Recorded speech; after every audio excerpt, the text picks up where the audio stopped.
Well, Dominic, thank you for featuring in my podcast, an interview with an architect. Pleasure.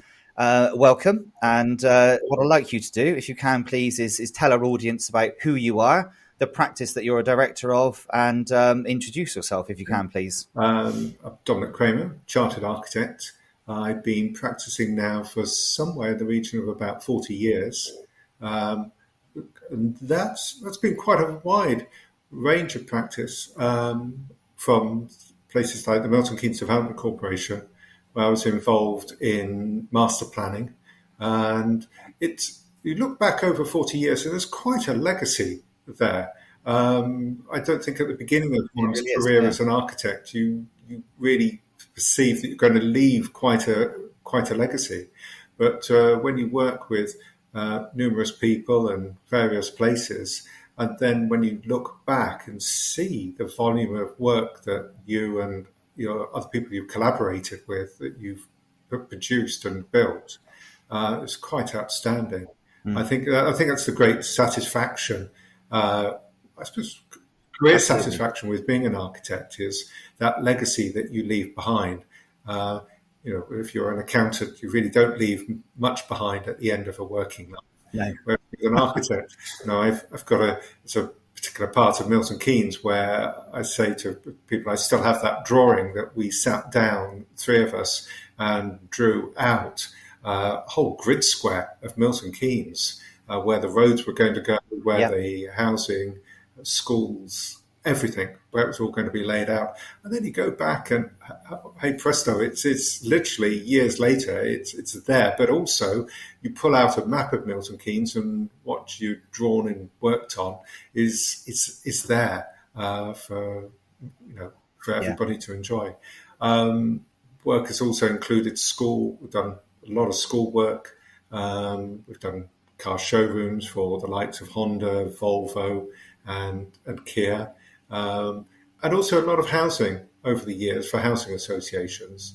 And ultimately, in the last 10 years, we started to really push towards zero carbon, passive houses. And we built the first passive houses for affordable housing in Warwickshire, which we won a number of awards for. But it does show you what you can achieve if you've got like-minded clients who are wanting to really push the envelope. Absolutely, and I'm very interested in what you've already alluded to the younger generation coming up through. I think what you've said there already is excellent for the youngsters that are coming into the architectural world, thinking, okay, I've got all these challenges and all this studying ahead of me, but the very fact that you've said you leave 40 years of legacy behind you, and you're very proud and passionate about the work that you've done, that is having this passion and this drive that you've clearly got on the countless projects you've been involved in and the history you've created for decades to come. That is what it's all about, and that's what the audience needs to hear. And any part ones that I speak to, I can refer them straight to this video and your wise words. And say then, you as an individual, you've talked about 4 decades in practice. MWK itself, then, how long has that been in existence? Is that we've been going for about 25 years now as a practice. We've always been a small practice, no more than about 5 to 7 of us in the practice.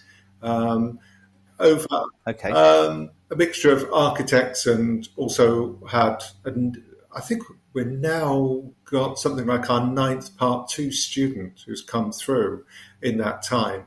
So we now have people who have been with us who have qualified, and I suppose that's another bit of pride of a small practice, is seeing those people now very much have now gone and now working in Italy, Poland, and in the Middle East, where they've all qualified as architects with us, and then have gone on to work. And it's almost like a friendly network where they sometimes get back in touch.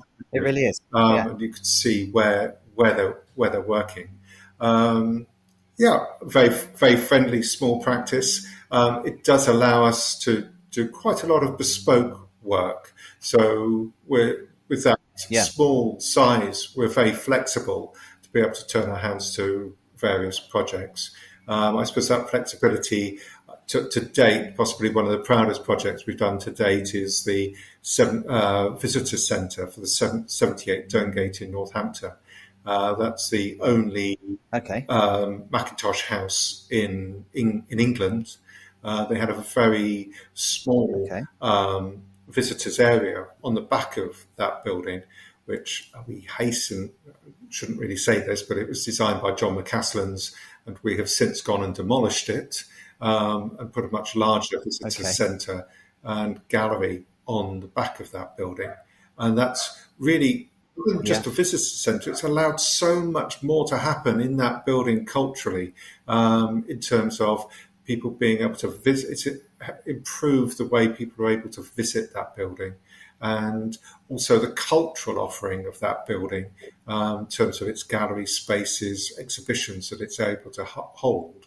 It's sometimes surprising that when you go in as an architect, a client might just ask you to produce one element or redesign one part of the building.